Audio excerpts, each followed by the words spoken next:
Iran जंग में केवल पाकिस्तानी नहीं, यूक्रेन भी चौधरी बनने की कोशिश में है।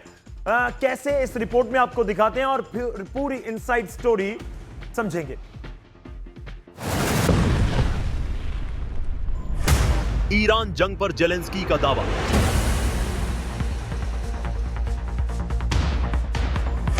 रूस ने की ईरान के लिए मुखबिरी। क्या रूस ने लीक किया अमेरिकी डेटा?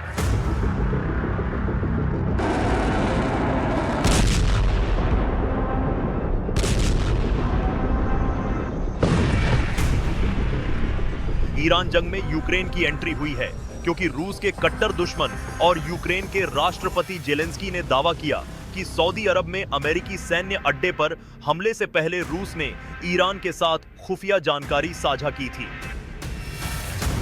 कतर दौरे के दौरान बोलते हुए जेलेंस्की ने कहा कि उन्हें पूरा यकीन है कि सऊदी अरब में अमेरिकी हवाई अड्डे पर हमले से पहले रूस ने ईरान के साथ खुफिया जानकारी साझा की थी। उन्होंने कहा कि मुझे लगता है कि ईरानियों की मदद करना रूस के हित में है और वो जानते हैं कि रूस जानकारी साझा करता है। यानी जेलेंस्की कह रहे हैं रूस ईरान के लिए अमेरिका की मुखबिरी कर रहा है। आसान शब्दों में रूस ईरान का जासूस है जो अमेरिकी ठिकानों की डेटा ईरान तक पहुंचा रहा है।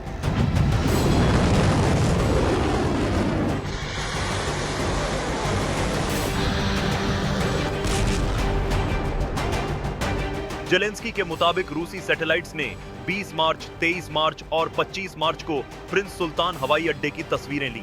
ये वही अड्डा है जहां पर अमेरिकी और सऊदी सेनाएं तैनात हैं और ईरान ने 26 मार्च को इस पर हमला किया था जिसमें कई अमेरिकी सैनिक घायल हो गए और इसीलिए जेलेंस्की ने रूस की सैटेलाइट तस्वीरों का कनेक्शन प्रिंस सुल्तान हवाई अड्डे पर हुए हमले से जोड़ा। कहा कि इस तरह बार-बार तस्वीरें लेना सामान्य बात नहीं है। उन्होंने समझाया कि अगर वो एक बार तस्वीरें लेते हैं तो वे तैयारी कर रहे हैं, दूसरी बार तस्वीरें लेते हैं तो ये एक तरह का अभ्यास है और तीसरी बार तस्वीरें लेने का मतलब है कि 1 या 2 दिन में वो हमला करेंगे।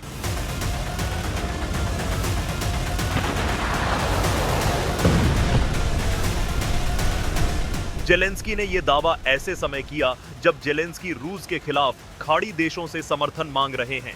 अपनी यात्राओं के दौरान यूक्रेन ने ईरानी मिसाइल और ड्रोन हमलों का सामना कर रहे देशों को अपने युद्ध क्षेत्र के अनुभव, विशेष रूप से हवाई रक्षा और ड्रोन युद्ध में देने की पेशकश की है।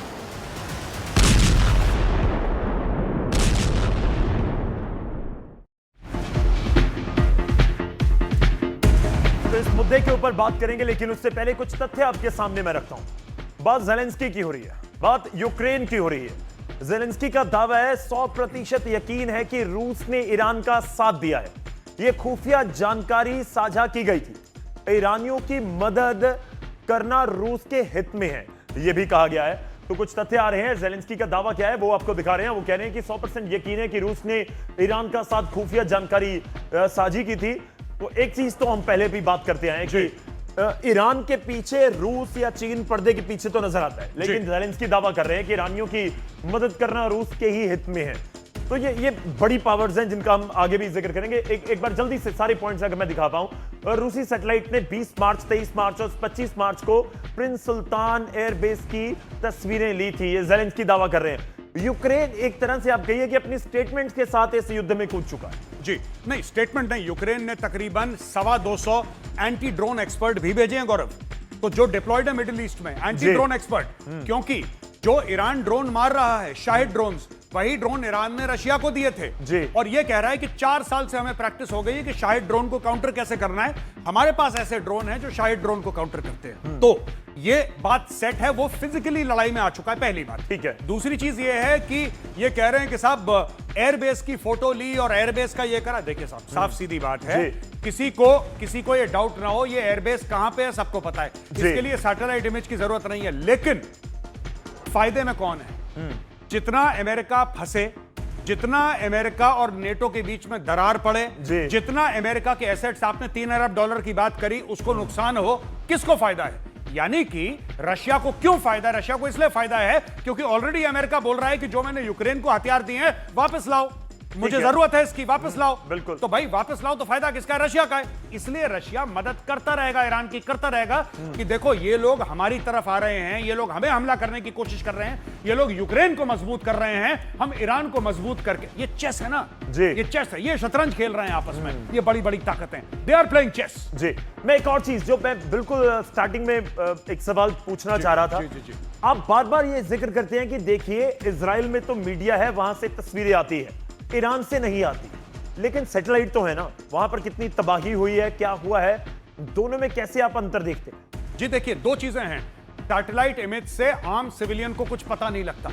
आपको छोटा सा एक ब्लैक डॉट दिखेगा, बहुत छोटा सा ब्लैक डॉट, जी, वो सैटेलाइट से, क्योंकि सैटेलाइट से हंड्रेड्स ऑफ किलोमीटर ऊपर है वो। ठीक है। लेकिन जब आप वीडियो देखते हैं, अब सामने एक बात बताइए, अगर हम अपनी ऑडियंस को सैटेलाइट इमेज दिखाएं, ऑडियंस को इतनी इंटरेस्टेड नहीं दिखेगी, लेकिन जब आप ये दिखाते हैं काला धुआं निकल रहा है, जी। बिल्कुल काला धुआं, आग की लपटें हैं, तो उसका इमेज दिमाग पे और असर पड़, ये देखिए साहब, ठीक है। ये उड़ा ड्रोन और ये घुसा घर के अंदर, अगर आप ऐसे दिखाएंगे तो उसका और असर पड़ता है। ये इमेजेस ईरान से आना बंद हो गई हैं। ईरान में सोशल मीडिया लगभग बंद है, सिर्फ कुछ लोगों के पास है। जी। ये गेम ईरान खेल रहा है इंफॉर्मेशन के साथ। इस बीच एक बड़ी खबर आ रही है, उसका रुख करते हैं। इजराइल के हाइफा में हमले की नई तस्वीर सामने आ चुकी है। हाइफा में हमला हुआ, मैं पहले इसका जिक्र कर चुका हूं, और अब तस्वीर भी सामने आ गई है। हाइफा की ऑयल रिफाइनरी पर मिसाइल हमला हुआ। हिजबुल्लाह की तरफ से हमले का दावा किया गया था, और हमले के बाद रिफाइनरी में आग की लपटें उठती हुई नजर आई थी। जंग शुरू होने के बाद हाइफा के ऊपर यह दूसरा बड़ा हमला है, और यह तस्वीर हम आपको दिखा रहे हैं। तस्वीर देखिए कि किस तरह से अटैक किया गया। पहले जो तस्वीर आपको दिखाई थी, आपको याद होगा, वो केवल तस्वीर थी हमले के बाद की, जिसमें आप कहिए कि रेस्क्यू ऑपरेशन था या धुएं की तस्वीरें थी। लेकिन ये जब बम आके गिर रहा है, उस समय की तस्वीर है। बिल्कुल आप तस्वीर के ऊपर देखिए, पीछे स्क्रीन के ऊपर आ गया हाइफा के ऊपर जो अटैक किया गया है, और कैसे आके अटैक किया गया, और उसके बाद की जो आग की लपटें और धुएं के गुबार उठ रहे हैं, वो तस्वीरें बयां कर रही हैं।